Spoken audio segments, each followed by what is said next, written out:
Hi అండి. అందరికీ నమస్తే. Welcome back to our channel. ఈరోజు మన ఛానల్‌లో ఒక మంచి హెల్తీ రెసిపీని మీతో షేర్ చేద్దాం అనుకుంటున్నానండి. బాలామృతంతోటి చక్కని దోసలు ఎలా ప్రిపేర్ చేసుకోవాలో చూపించబోతున్నాను.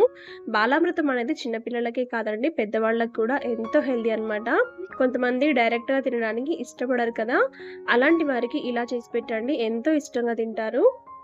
ఇది చేయడం కోసం ఒక 2 కప్పుల వరకు బాలామృతం పిండినైతే నేను తీసుకున్నానండి. ఇది అంగన్వాడీలో ఇస్తారు కదా! అదే అన్నమాట. దీంట్లోనే షుగర్ ఉంటుందండి. దీంట్లో షుగర్ యాడ్ చేయాల్సిన అవసరం లేదు. ఇందులోనే ఒక అరకప్పు గోధుమ పిండిని వేయండి. మంచి టేస్ట్ కోసం సాల్ట్ వేయండి. ఇందులో షుగర్ ఎక్కువగా ఉంటుంది కాబట్టి స్వీట్‌నెస్ అనేది ఉంటుందండి. ఈ 2 బాగా కలిసేలాగా కలుపుకోవాలి. ఈ పిండిలో zinc, niacin, folic acid, vitamin C, vitamin బి12, vitamin B two, vitamin B one, vitamin A, iron, calcium, protein ఇలా అన్ని రకాల పోషకాలు ఈ పిండిలో ఉంటాయండి. సో, ఇది చాలా హెల్తీ అన్నమాట. ఈ పిండిలో సరిపడనన్ని వాటర్‌ని పోసుకుంటూ దోస పిండిలాగా కలుపుకోవాలండి దీన్ని. ఎక్కడ కూడా ఉండలు లేకుండా బాగా కలుపుకోవాలి.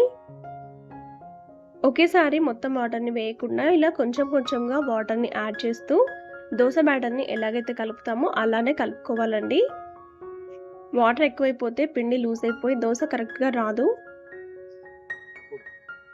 చూడండి, కన్సిస్టెన్సీ అనేది మనకి ఇలా ఉండాలన్నమాట. ఇలా వచ్చాక ఓసారి కలుపుకొని మూత పెట్టేసి ఒక 10 నిమిషాల పాటు పక్కన పెట్టుకోండి.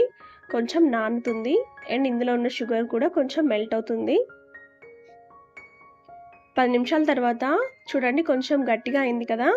ఇప్పుడు మరికొన్ని వాటర్‌ని యాడ్ చేస్తూ కొంచెం పలుచగా చేసుకుందామండి. మరీ థిక్‌గా కాకుండా, మరీ పలుచగా కాకుండా మీడియంగా ఉండాలండి దోస బ్యాటర్ అనేది. చూడండి, ఈ కన్సిస్టెన్సీలో ఉంటే సరిపోతుంది. ఇప్పుడు స్టవ్ మీద పాన్ పెట్టుకొని పాన్ మీద ఆయిల్‌ని కానీ, నెయ్యిని కానీ వేసుకోండి. దీన్ని ఒక కాటన్ క్లాత్‌తో తుడిచేసుకొని దోసని మనం వేసుకోవాలి. ఇలా ఒక గరిటెతో దోసని ప్రిపేర్ చేసుకోవాలి.